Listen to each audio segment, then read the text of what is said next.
botched that spell where you wanted everyone to forget that Peter Parker's Spider-Man, we started getting some visitors. From every universe.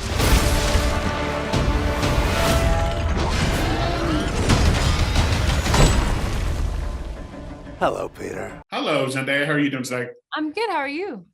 Really, really good. I have to say, one of my favorite things just from the trailers and stuff of this movie is the fact that the internet has lost its collective mind trying to figure everything out. Just some crazy rumors and theories. Have there been any particular rumors or theories that you've come across that you're like, oh, wow, that's out there?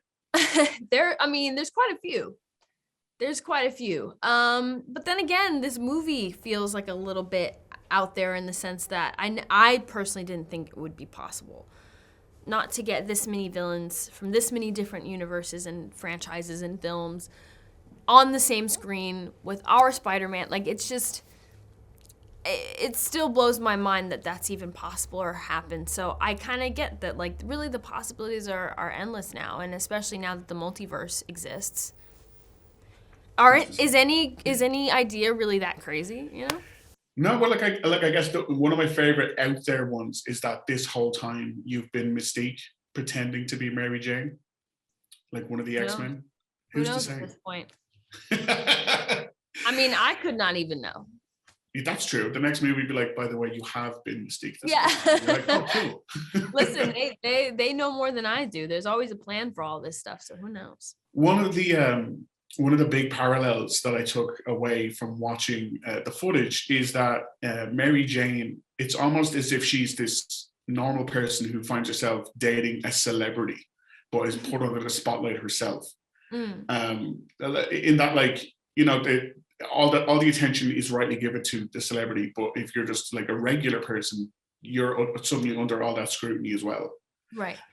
Was that like a parallel that you noticed yourself, or you discussed when the story was kind of being presented to you? Well, I think, you know, it was important to all of us, and I think, you know, we're in such great hands. John is such an incredible director and so thoughtful, so I never really have to worry about things I think maybe you would typically worry about, especially with like a female character and being in a film like this, like being a damsel or those. I never have to worry about that because John has such a good hold on that, and he's always very respectful and thoughtful when it comes to those things.